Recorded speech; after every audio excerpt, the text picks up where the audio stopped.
Oh my god. Okay, so the storage filled up, and so I had to restart everything. My enthusiasm is even lower. So, sorry. No, I'm just kidding. It's a me problem, not a you problem. So, I was saying that, you know, you can move this all the way up here, all the way to it's like the neck restarts after these two dots. After the two dots on the guitar, the neck just resets. All of this stuff is the same as all this stuff down here. So it's the higher up you go, it's really not an intimidating thing. It's all the same. It just repeats itself. Like this will just infinitely go on. Like you know, cars in a train. Like there's the first car, and there's the second car, and they all look the same. So it's not. Don't worry about it too much.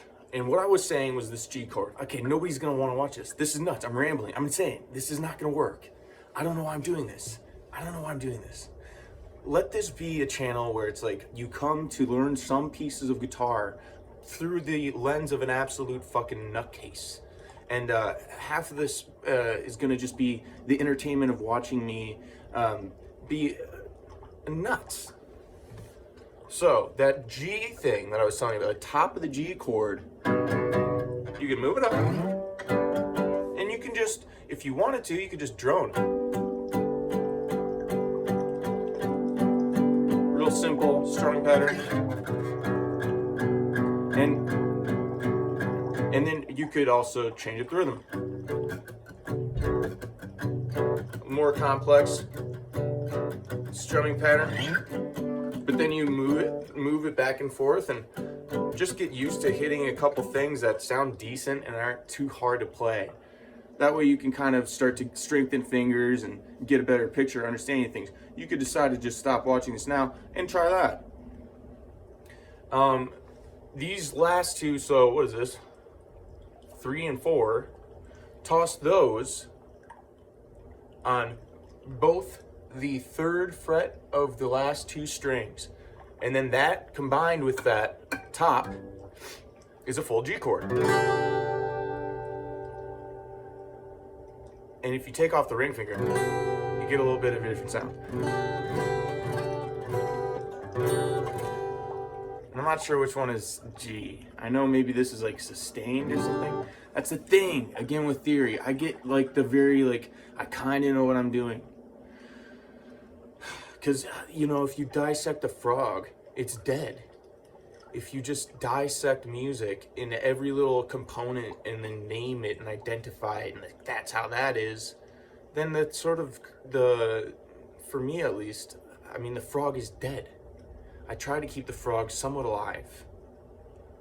And I give it anesthesia, and I go inside and I fuck around with it while it's still alive. And I let it be alive again and hop around like frogs do. That's such a weird thing to say. But there's a G. Good enough, G. So if you know a G chord, you know so much about the guitar already. That's the thing. You might just sit there and think, that's just one chord.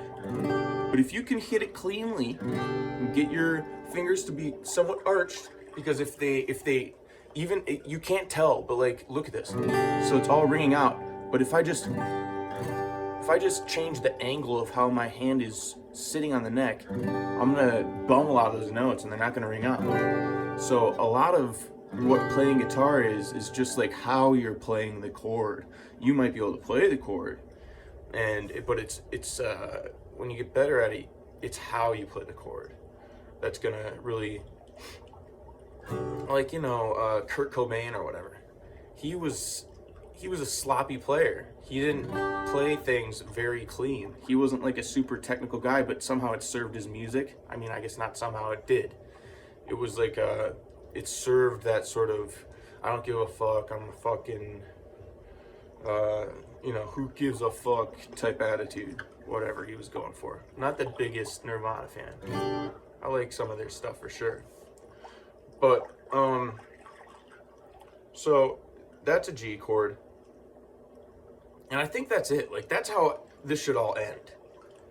learn the G chord and then learn how to play it. There's so many ways to play just one chord. Just a pulsing, or you could, doesn't sound very different, but it is different. Going from the bottom to the top there,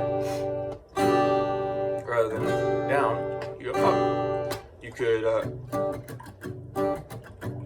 there's a little galloping sort of rhythm. And that's all a bunch of palm muting stuff too. Shit, this is getting too complicated. Forget about that. That's the thing. Who knows? Are you better with your right hand or your left hand? Most people are going to be better with their I don't know. It's a good question, actually. Because when you're playing the guitar, you have to be sort of ambidextrous. But the, shit. This is actually freaking me out. Oh no, not an ad! Dude, I'm listening to a bunch of crap on YouTube to try to drown out the music upstairs because it would be a copyright strike or whatever. Nobody's ever gonna pay me for this though. No way, that would be nuts. That would be absolutely nuts. Could you imagine that? No way. This is going to be viewed by 131 people and then, you know, YouTube will dissolve, and that's what's gonna happen. And that's the best case scenario, because I'm embarrassing myself on literally in every metric possible. None of this is cohesive. None of this has any continuity. I'm just fucking around. What kind of production value is this? None of it's good. So I guess, well, that threw me off. So I guess, let's get back to the G chord. Want to know a really cool trick? You can take this thing, if you've learned it, G, and you don't have to move anything except for the middle finger, the second finger right here. Oops, ooh, watch out. You just need to take that and sneak it right next to your pointer finger on the 3rd string, 2nd fret. And now you go, oh, that's just the changing of one finger. That's why guitar is not complicated. You just need to change one finger. And now you're really figuring stuff out. I mean, come on.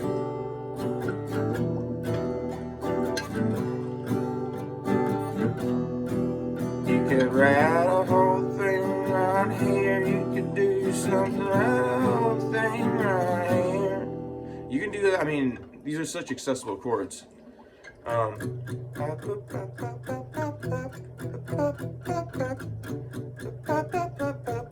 It's all the melody like you put over them that really kind of freshens it up, puts it in a stylistic way and a genre or whatever. So that's so much that you can do. Just E to G, and this is E minor. This is E major. What I was playing, I don't even think this guitar's in tune. This is awful. Okay, you know what? I'm gonna put these up. I'm gonna see how they do. They're not gonna do well. They're not gonna do well, and that's good because I'm just trying to wet my whistle with this YouTube thing because, you know, maybe it would be. I'm unemployed. I'm trying to make some sort of money.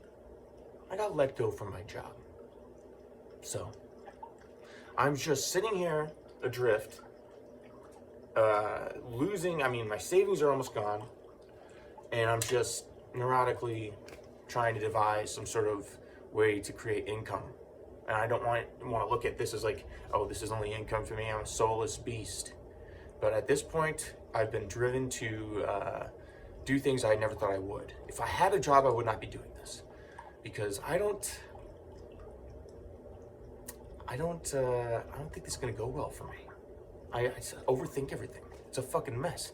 Trying to get on YouTube and being just like an overthinking guy, because that's it's a mess.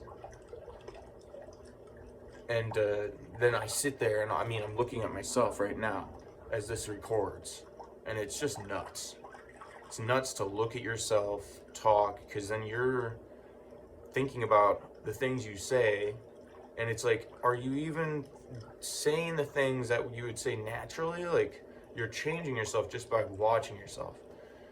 So I don't know how authentic any of this is going to come through. I'm trying to be authentic, but then what does that mean? It means I'm authentically insane because none of this.